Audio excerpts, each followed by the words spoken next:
Epifanía. Estamos en tiempo de Navidad aún y se prolongará todavía más. El tiempo de la Navidad concluirá de manera concreta el próximo fin de semana cuando celebremos la fiesta del bautismo del Señor. Desde el 25, que celebramos el nacimiento de Jesús, hasta el bautismo del Señor, toda esa franja es lo que llamamos tiempo de Navidad. Navidad no es un solo día, sino realmente todo un camino que nos invita una y otra vez a contemplar el nacimiento del Hijo de Dios y sobre todo, además de contemplarlo, a preguntarnos y a respondernos qué significado real tiene para nosotros como creyentes el que el Hijo de Dios se haya hecho uno de nosotros. Estamos en tiempo de Navidad. Y aparece entonces esta solemnidad llamada en el lenguaje bíblico y en el de la teología Epifanía. Epifanía quiere decir manifestación. En la vida de Jesús hay tres momentos que se denominan así. Uno, el que celebramos hoy. Dos, cuando Jesús es bautizado, también hay una manifestación.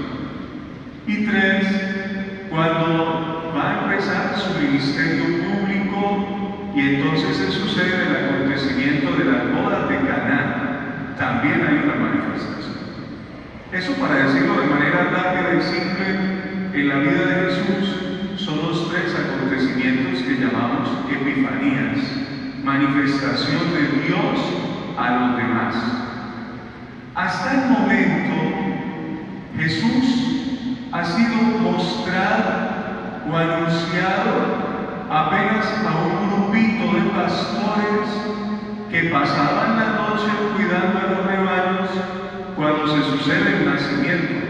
Según el relato del Evangelio, los ángeles van de inmediato a comunicarles y ellos, me refiero a los pastores, vienen corriendo para poder ver y adorar al niño y comprender que Dios ha cumplido su promesa de enviarles un Salvador, el Mesías. Pero hasta ahora, digámoslo de este modo, el nacimiento del Mesías ha permanecido velado. ¿Por qué es importante esta celebración de hoy? Porque significa que ahora el Hijo de Dios, el Mesías, va a ser mostrado o manifestado a la humanidad toda, representada en los famosos personajes que son los protagonistas del Evangelio, los de hoy. Porque, según la tradición, los personajes representan el mundo conocido hasta la época, viniendo de diversas procedencias.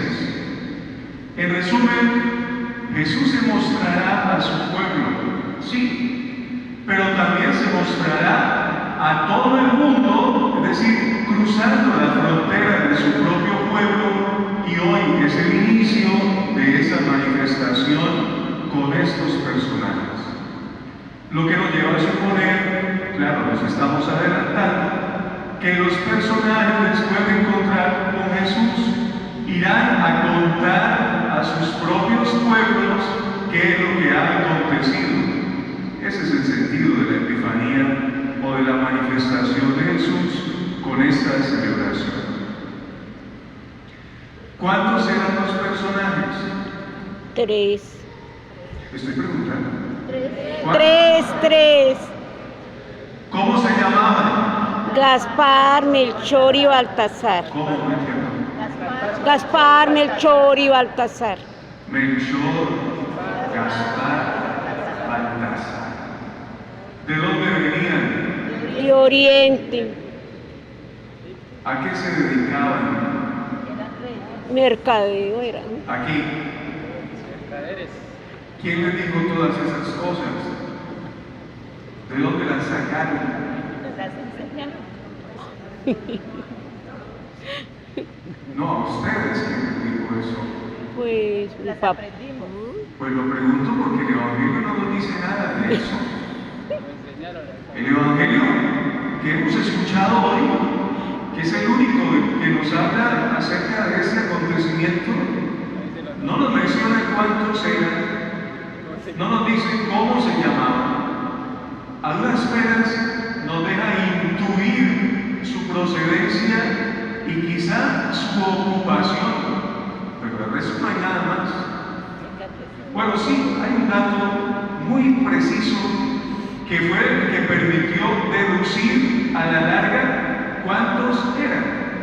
El dato es avanzada la visita, que vieron al niño, cayeron de rodillas, lo adoraron y abrieron sus cofres y le ofrecieron oro, incienso y mirra. Eso sí lo dice Dios.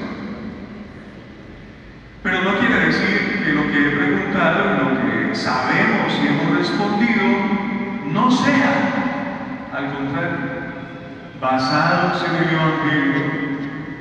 En los primeros siglos del cristianismo, muchos inquietos decidieron empezar a investigar acerca de estos personajes enigmáticos para poder descubrir su historicidad, o sea, que sí fueran seres reales de carne y hueso, y que pudieran esas historias en la investigación acoplarse a lo que el relato del Evangelio nos ofrecía.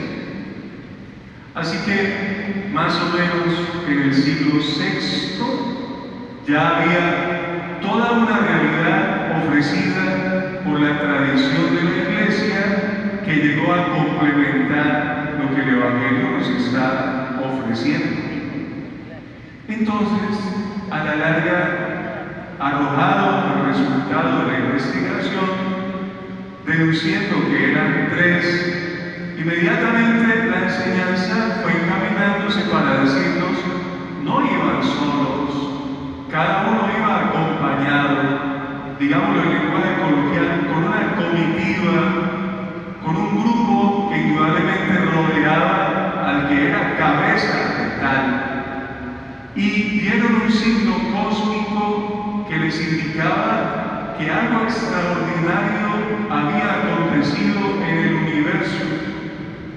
Estos, que eran astrónomos seguramente, o que tenían la inclinación de estudiar los grandes acontecimientos de los astros, no eran astrólogos, sino astrónomos, entonces deciden empezar a buscar lo que el signo cósmico indica. Hay un punto que todavía sigue siendo enigmático, y es que ellos, viniendo de distintos lugares, en algún momento se encuentran y comparten lo que han visto y deciden continuar juntos. Van en búsqueda y terminan llegando a Jerusalén, y es donde se configura la narración del Evangelio con la investigación de esos primeros cristianos. Finalizando el siglo VI, se les atribuyen los nombres que comúnmente también conocemos y que expresamos. Curiosamente, esto es una anécdota, casi todos pensamos que las figuras que aparecen representando a los sabios de Oriente, que a la larga, entre comillas, tienen colores distintos porque representan a las poblaciones conocidas en el mundo de la época, curiosamente le atribuimos al negrito el nombre de Melchor. No se llama Melchor, él se llama Baltasar. Cada uno de los personajes representa en el mundo conocido África, Asia, Europa. Pero empatando con el Evangelio, a la larga, lo que encontramos que es apasionante en el ejemplo de los personajes venidos de Oriente es que empiezan la búsqueda del Mesías y oído, no descansarán hasta haberlo encontrado.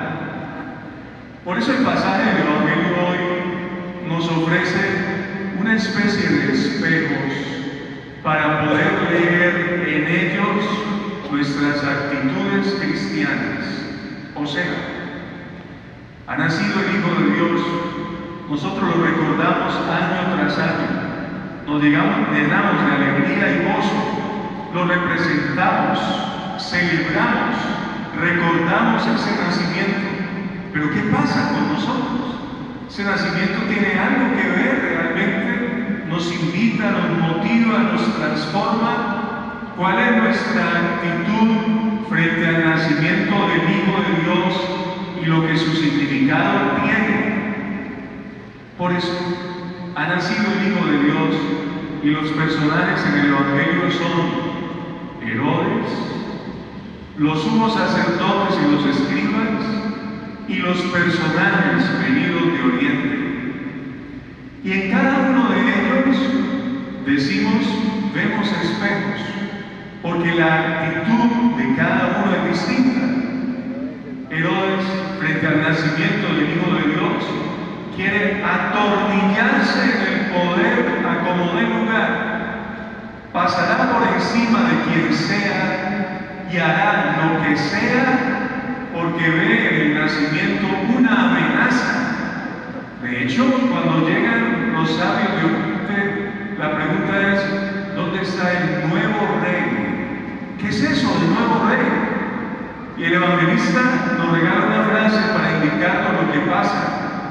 Herodes se sobresaltó y además toda Jerusalén con él. ¿Cómo no va a sobresaltarse toda la ciudad si conocen quién es el rey? Es un mal rey. Y la prueba triste de las decisiones que toma la hemos recordado hace apenas unos días.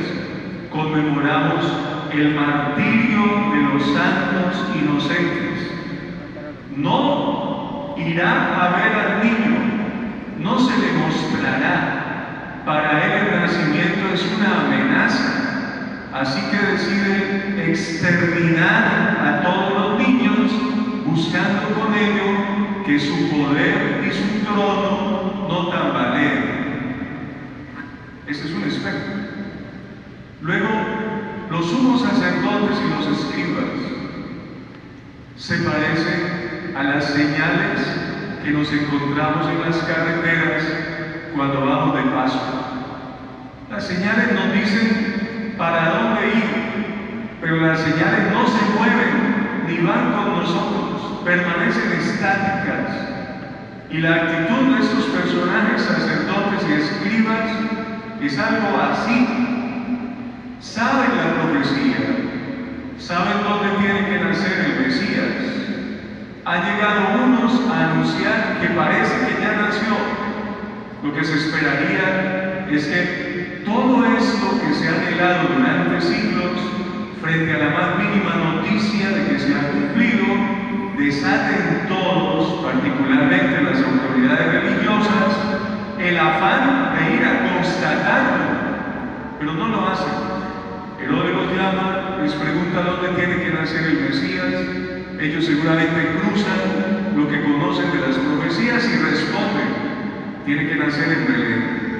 Y entonces Herodes los manda, me refiero a los sabios, a Belén. Pero los sumos sacerdotes y los escribas dan la información, pero no se mueven. Y esa es otra actitud. Ha nacido el Hijo de Dios, pero ¿qué representa para nosotros si la vida nuestra va a seguir siendo igual? Si no nos va a motivar a nada, si vamos a permanecer en el mismo punto. Y los últimos, de quienes ya hemos hablado, los personajes sabios venidos de Oriente, dejaron todo es todo. Tierra, familia, ocupación, prestigio, pertenencias, todo para irse tras una aventura que no saben cómo va a resultar. Guiados por un signo, pero se lanzan y decíamos ahora, no descansarán hasta encontrar lo que están buscando, en este caso, a quien están buscando. Y ese es el espejo que sirve de invitación para nosotros, cristianos, que hemos celebrado el inicio de la Navidad, que estamos en ella y todavía buscamos su sentido. La invitación es, hay que buscar a Jesús y no hay que descansar hasta que lo encontremos. Y cuando lo encontremos es para aprovecharlo, para entender qué significa nuestra vida, para darnos cuenta de que con Él es que podemos encontrar claridad y sentido a nuestra existencia. Celebramos que nace la vida y celebramos lo que eso significa. Y a veces vamos dando a tientas, búsquedas, sabiendo que con Él todo lo podemos encontrar. Buscarlo hasta encontrarlo. Ahí tenemos los espejos, solo uno verdadero modelo para ser imitado con los personajes de Oriente. Termino con esto. Cuando Herodes, sabiendo ya dónde es que tiene que nacer el Mesías, va a contarle a los sabios para que se vayan a buscarlo, les dice esto: vayan, averigüen cuidadosamente qué hay de ese niño, y cuando lo encuentren, avísenme para ir yo también a adorarlo. Todos sabemos lo que nos muestra el Evangelio ahí, pero me sirve o nos sirve para poder darnos cuenta que en la expresión de Herodes hay una mentira. Y una vez más, esta solemnidad nos recuerda que la vida del cristiano debe ser limpia de mentiras. Eso no es nuevo, pero es que a veces queremos justificarlo todo. La mentira es mentira, no existen medias mentiras, no existen mentiras piadosas, no existen cosas a las que a veces les ponemos arandelas tratando de embellecerlas cuando no hay belleza en ellas. La vida del cristiano, debemos trabajar en eso, debe ser libre de mentiras. Y lo segundo, cuando ya han ido y han encontrado al niño, dice el Evangelio, recibieron en sueños un oráculo para que no volvieran a Herodes. Así que regresaron a su tierra por otro camino. Eso es muy importante. Volvieron a su vida, pero volvieron distintos. Y para nosotros esta solemnidad, en el núcleo, esa es la tarea. Vamos a volver a nuestra vida, a lo cotidiano, a lo que comúnmente hacemos, volveremos a recuperar nuestras actividades. La vida nuestra, la que conocemos y hemos construido. Pero si celebramos bien la Navidad, aun cuando volvamos a la misma vida, no debemos ser los mismos. Debemos ser mejores y distintos. Y esa es la clave de esta solemnidad. Volvieron a su tierra por otro camino. Volvemos a nuestra vida, pero ojalá mejores, convencidos, fortalecidos, distintos, para bien. Que así sea. Que así sea, Padre Jaime.